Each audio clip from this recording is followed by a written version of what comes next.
merasakan garis pembatas abu-abu yang mulai menghilang, Xiaoyan perlahan membalikkan tubuhnya dan memberi instruksi kepada Yuru.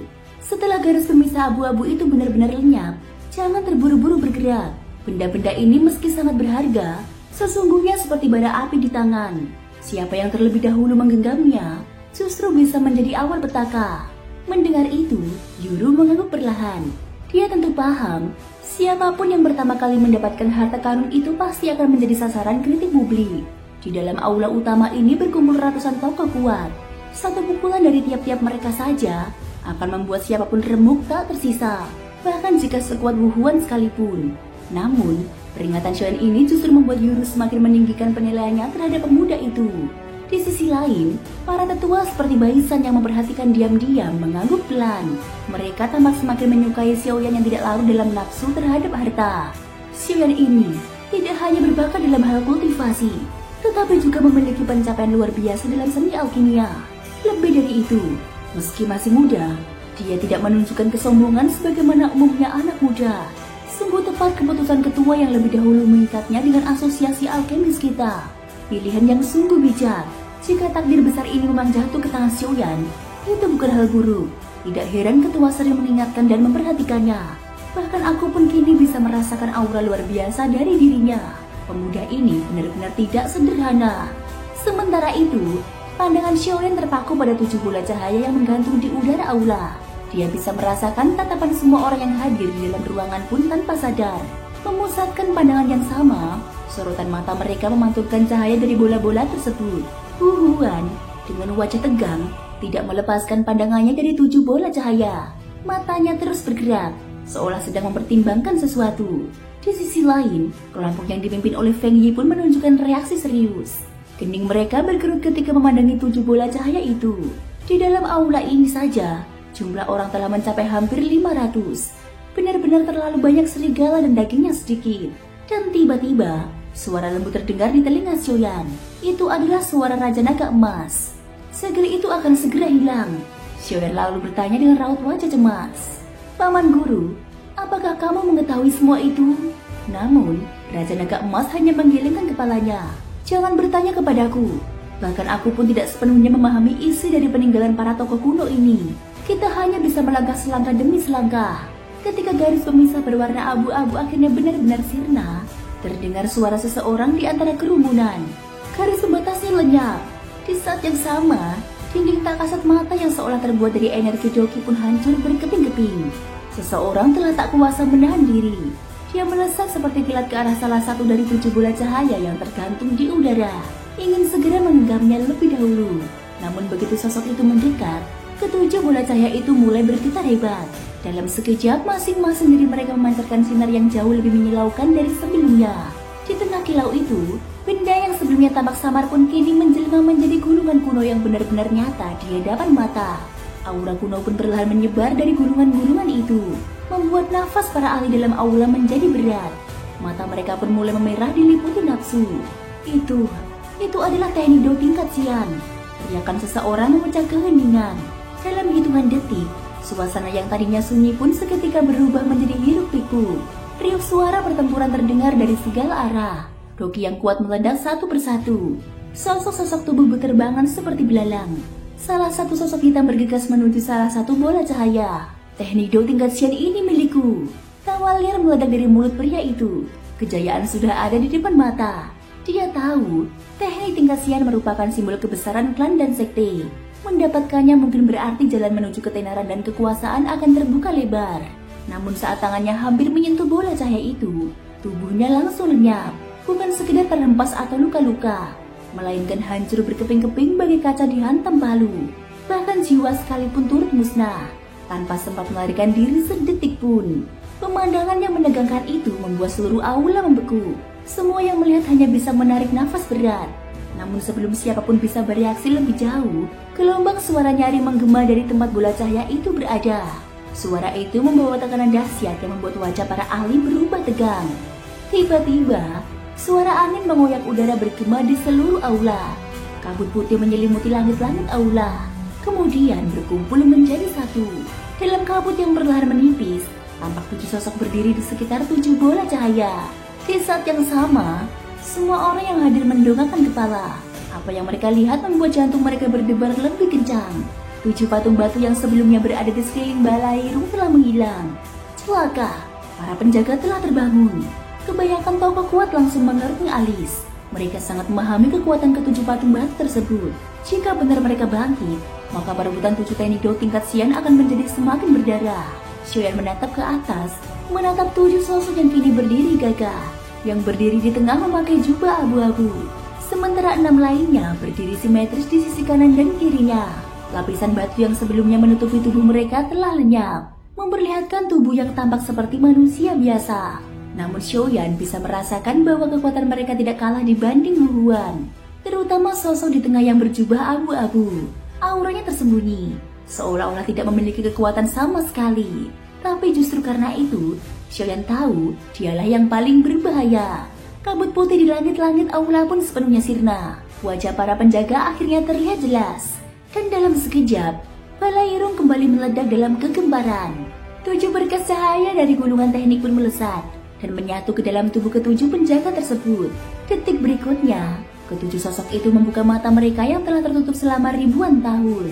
Aura pembantaian yang sangat pekat seketika menyelimuti seluruh aula. Para penyusup kuil, hukumannya mati tanpa ampun. Suara ledakan menggelegar mengguncang ruang besar itu. Gelombang serangan aura yang mengerikan menyatu menjadi aliran energi doki yang dahsyat. Keluar serempak dari mulut 6 sosok yang berdiri di sisi sosok berjubah putih. Energi tersebut meluncur seperti badai menggulung ke arah para ahli yang telah menerobos masuk ke dalam aula utama. Semburan energi doki itu menerjang dari segala arah, bagaikan cambuk cahaya yang ganas menyapu setiap penjuru. Setiap ayunannya mengangkat kilatan cahaya setinggi ratusan kaki, menghancurkan batu-batu di udara hingga bergetar dan mengeluarkan suara nyaring. Melihat gelombang serangan yang demikian dahsyat, para ahli di dalam aula segera bergerak. Mereka menyadari bahwa sejak berhasil mencapai aula terakhir ini, jalan satu-satunya menuju harta dan teknik tingkat Xian hanyalah dengan menumbangkan ke-7 penjaga ini. Tanpa itu, segala perebutan hanyalah omong kosong. Pada saat ini cahaya doki dari tubuh tiap orang memancar dalam berbagai warna yang mencolok. Kekuatan yang bersatu itu membentuk dinding cahaya besar yang menjulang, mencoba menahan badai serangan doki yang mengarah dari atas aula. Serangkaian benturan keras terdengar.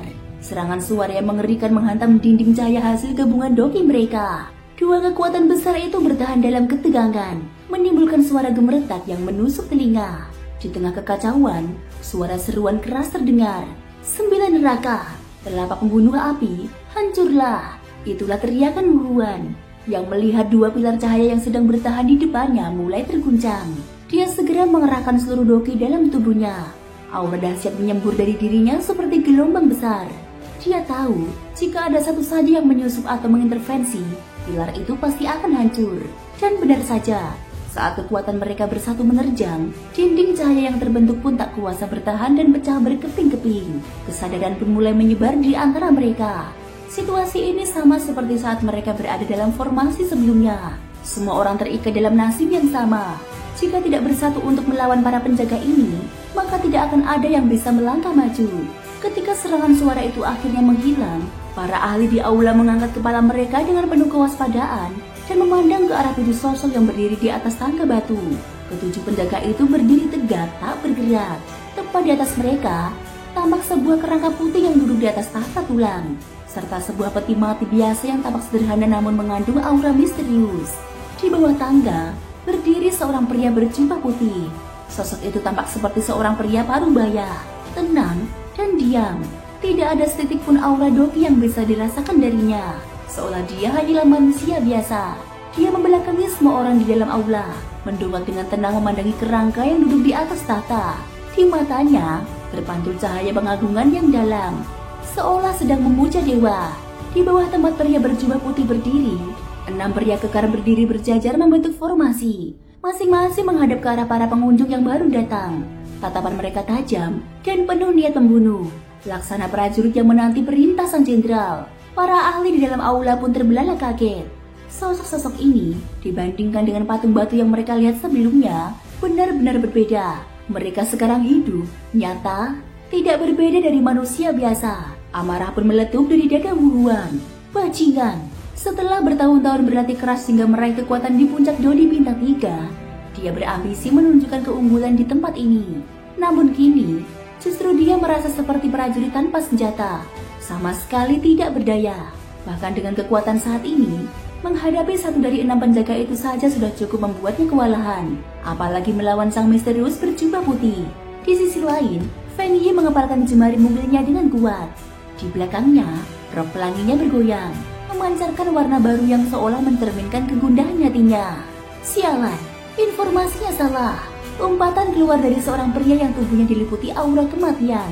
Sang mayat hidup dari kota Raja Neraka. Melihat susunan penjaga di hadapannya, dia merasa guncangan kecil dalam hatinya. Jika semua orang di aula ini bersatu pun, mengalahkan 6 penjaga itu akan sangat sulit. Belum lagi pria berjubah putih itu. Namun tidak semuanya merasa gentar. Seorang pemuda berjubah abu-abu berdiri tenang. Dengan kain hitam melilit matanya, aura menyeramkan perlahan merambat dari tubuhnya. Namun di balik itu, matanya memancarkan gairah yang menyala-nyala. Tempat ini, tempat terbaik untuk mengasah pedangku. Satu tangan perlahan meraba gagang pedang hitam di punggungnya. Satu lagi mulai menyentuh penutup matanya. Tatapannya jelas menunjukkan bahwa dia tak akan mundur. Dia ingin menguji sejauh mana ketajaman pedangnya. Tidak jauh darinya, seekor burung kecil berwarna biru es bertengger di pundak seorang gadis mungil. Gadis itu bertanya dengan lembut, menggoda sang burung. "Xiaohan, kau takut?" Namun hawa dingin yang memancar dari tubuh burung itu adalah jawabannya. Sedingin es namun teguh. Dia tidak takut. Dari sudut lain, suara tawa keras menggema. Inilah tempat peninggalan yang sesungguhnya. Seorang pria bertubuh kekar seperti menara baja berdiri tegak. Tatapannya tajam mengarah pada ke-6 penjaga. Tubuhnya bergetar penuh semangat, dan semangat bertarungnya berkobar hebat. Sekarang, ini jauh lebih menarik. Seorang wanita berbaju panjang hitam melangkah maju. Tubuhnya langsing dan lekuk tubuhnya memesona, membuat banyak mata di aula sulit berpaling. Namun aura dingin dan percaya dirinya membuat siapapun sadar bahwa dia bukan wanita lemah. Kini, 7 pemuda dari 7 kota besar berkumpul di satu tempat. Wu Huan dari kota Wu, Dodi bintang 3 akhir. Feng Yi dari kota angin dan petir, Dodi bintang 3 tengah. Sansu, si mayat hidup dari kota Raja Neraka, Dodi bintang 3 akhir. Wang Song dari kota Raja Pedang, Dodi bintang 3 menengah. Yao Mei dari keluarga salju, Dodi bintang 3 akhir. Liu Jin dari kota 10.000 binatang, Dodi bintang 3 menengah. Lalu Sun Ming, si prajurit gila, Dodi bintang 3 akhir. Mereka adalah para putra surga dari 7 kota besar di sekitar kota King.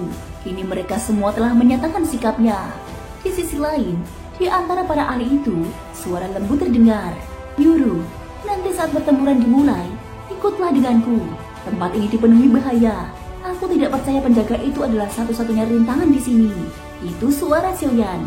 Dia menatap ke-7 penjaga dengan waspada, mengakui kekuatan mereka. Namun dalam dirinya tidak ada sedikit pun rasa takut. "Baiklah," jawab Yuru dengan lembut. Tangan halusnya terangkat, menyentuh keningnya dengan perlahan, seolah ada sesuatu yang disembunyikan dan akan segera terlepas. Para ahli yang tersisa saling memandang. Mereka memandang ke-7 pemuda yang telah menyatakan sikap. Waktu terus berjalan, dan mereka pun sadar mustahil kembali dengan tangan kosong setelah sampai sejauh ini. Salah satu dari mereka akhirnya berteriak lantang, "Kalau begitu, mari kita bertempur." Para anggota asosiasi alkemis dan berbagai sekte lainnya pun mengikutinya. Setelah menimbang dan menakar, mereka semua menyadari hanya dengan mengalahkan para penjaga ini, mereka bisa merebut teknik tingkat sian, atau bahkan peluang keberuntungan yang lebih besar. Ke-7 putra surga saling memandang. Tanpa perlu kata-kata, mereka telah memahami pikiran satu sama lain. Wu Huan pun menjadi yang pertama melangkah maju. Sorakannya menggelegar memenuhi aula. "Kalau begitu, mari kita bertempur." Aula besar pun bergemuruh. Aura para ahli seperti badai yang menggulung langit, meledak seketika, meluncur deras ke arah 6 sosok tegak di atas tangga batu. Suasana seakan hendak pecah. Namun ke-6 penjaga itu tetap berdiri tak bergerak, bagaikan batu karang di tengah samudra. Pria berjubah putih tetap memandang kerangka di atas singgasana. Tatapannya tidak bergeming, bibirnya bergerak ringan seakan tengah berbicara tentang cuaca. "Kesempatan sudah kuberikan, kalian sendirilah yang menyia-nyiakannya.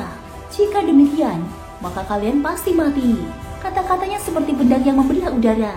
Suara tenang itu justru menciptakan tekanan yang lebih dalam daripada teriakan perang. Para ahli di bawah pun sontak terdiam. Mereka baru sadar 6 penjaga itu sejak tadi memberi jalan. Tetapi kini, waktu telah habis. namun tidak seorang pun mundur. Mereka tahu, di balik setiap bahaya, selalu tersembunyi kesempatan. Dan kesempatan besar selalu ditemani ujian yang mematikan. Mereka telah melangkah sejauh ini, tidak ada kata mundur. Seseorang di antara mereka melangkah maju. Suaranya menggelegar, menembus hiruk-pikuk aura yang bersilangan. Kita semua sudah sampai di sini. Teknik tingkat siang dan harta karun hanya selangkah lagi. Siapapun yang masih menyimpan niat busuk, simpan dulu. Lumpuhkan para penjaga itu terlebih dahulu. Kalian pun tahu, mereka berada di puncak Dodi Bintang 3. Kita tak akan bertahan jika bertindak sendiri-sendiri. Orang yang berbicara adalah Wuhan. Tatapannya tajam, suaranya penuh tekad. Dia tahu jika mereka tetap berpecah dan menyembunyikan kekuatan, mereka hanya akan menjadi mayat. Apalagi keenam penjaga itu belum pulih sepenuhnya. Namun jika mereka sampai kembali ke puncak kekuatan atau bahkan menembus ke bintang 4, maka tak seorang pun akan selamat. Dan saat inilah mereka mulai bergerak. Tanpa peringatan, 6 tubuh besar melesat turun dari tangga. Deru angin mengoyak udara, dan dalam sekejap keenamnya sudah berdiri di hadapan para ahli. Bunuh mereka! Satu seruan dan dunia seakan terguncang. Mereka belum pulih. Sekarang saat terbaik untuk menghabisi mereka. Suara Feng Yi terdengar. Sejak awal dia telah menggunakan kekuatan jiwanya untuk mengamati para penjaga. Kini dia mengerti, kekuatan mereka seharusnya jauh lebih mengerikan dari yang terlihat. Kesan lemah itu adalah karena luka dan ketidaksempurnaan bangkitnya mereka. Para ahli pun menggertakkan gigi, ragu-ragu mereka sirna. Inilah kesempatan yang tidak akan datang 2 kali. 6 penjaga menyebar, pukulan mereka mengoyak udara. Tinju-tinju mengadu angin dahsyat, menghantam ke arah 7 Tian Jiao terdepan. Mereka segera merapal Doki, membungkus tubuh dengan perisai energi yang bersinar tajam. Wuhan kembali berteriak, berpisah. 2 orang lawan 1 penjaga. Kalahkan 1 lebih dahulu, lalu bantu yang lain. Sisanya biar ditangani para ahli lainnya. Namun sebelum formasi itu terbentuk sempurna, seorang pria berjubah abu-abu melangkah maju. Suaranya rendah, namun setiap katanya mengandung nafsu bertarung yang dalam. Tidak perlu, aku ingin mencicipi sendiri kekuatan mereka. Tak jauh darinya, sosok besar lain tersenyum. Namun bukan Doki yang menyembur dari tubuhnya, melainkan kekuatan fisik murni yang membuat udara seakan bergetar. Aku juga. Sudah lama aku menanti lawan sekuat ini. Mereka dikenal semua orang. Yang satu adalah Wang Song dari kota Raja Pedang, seorang pendekar muda yang menjadikan pedang sebagai nafas hidup. Yang lain adalah Sun Ming, sang prajurit gila yang tubuhnya bagaikan tempa baja. Mereka bergerak. Wang Song menghadapi 1 penjaga, Sun Ming menghadapi 1 penjaga, Sansu dan Wuhan menghadapi 1 penjaga, Fei dan Yao Mei menghadapi 1 penjaga, Liu Yin, Xiaoyan, dan Yuru bersama menghadapi 1 penjaga. Sedangkan para ahli lain mengeroyok penjaga terakhir. Pada saat ini Xiaoyan menarik nafas panjang. Dia awalnya hanya ingin bersembunyi di balik kekacauan. Siapa sangka justru ikut terseret dalam barisan Tian Jiao. Ini dia pun tak bisa mundur. Yuru berjalan di sisi mereka. Meski 3 orang melawan 1 penjaga, kenyataannya kekuatan mereka tidak seimbang. Liu Yin dan Yuru berada di tingkat menengah bintang 3, sedangkan Xiaoyan baru mencapai tingkat awal. Ledakan demi ledakan mengguncang aula. Doki dari ribuan warna menyilaukan mata, menghantam dari segala penjuru. Para ahli telah berpencar, mengunci target masing-masing. Xiaoyan berdiri bersama seorang gadis berambut hijau dan seekor makhluk mungil berwarna biru pucat. Hawa dingin menyelubungi tubuh kecil itu, seolah dia lahir dari es abadi. Liu Yin melirik ke arah Xiaoyan. Dalam hatinya dia masih heran, mengapa pemuda ini menarik perhatian orang seperti Wuhan. Tapi ia tahu satu hal, Xiaoyan memiliki makhluk kecil yang kekuatannya nyaris menyamai Dodi Bintang 3. Bahkan Xiaohan, makhluk peliharaannya yang memiliki darah ponik es masih terasa kalah. Dan satu lagi yang tak dipahami Liu Yin, mengapa Yuru dari King Cheng, yang bahkan belum menyentuh puncak bintang 3, bisa berdiri sejajar dengannya sebagai Tian Jiao. Namun itu urusan nanti, kini mereka harus fokus mengalahkan sang penjaga. Sementara itu, Xiaoyan dan Yuru berdiri berseberangan, menghadap penjaga yang sama. Aura dari Yuru berwarna hijau kebiruan, dengan kelihatan misterius di dahinya. Xiaoyan diselimuti api merah, lalu ditambah semburan putih susu yang menyatu dengan dokinya. Mereka tahu, kekacauan ini akan segera menemukan ritmenya. Begitu 1 penjaga roboh, kelompok itu akan menyatu dengan kelompok lain. Dan saat itu, medan perang akan berubah. Namun, jika salah satu tim gagal, maka segalanya akan berantakan. Seorang penjaga di puncak kekuatan bisa membalikkan arah pertempuran. Gadis berambut hijau itu menggigit bibir. Suaranya pelan namun jelas. Lalu, apa yang harus kita lakukan? Xiaoyan hanya mengangkat bahu. Apalagi, kita hanya bisa bertarung sekarang. Dan dengan itu, dia melesat lebih dahulu, menyerang penjaga dengan segenap kekuatan. Thank you guys sudah mendengarkan ceritaku di episode kali ini sampai akhir. Ikutin terus kelanjutan episode berikutnya ya. Semoga hari kalian menyenangkan. Sampai jumpa dan bye-bye.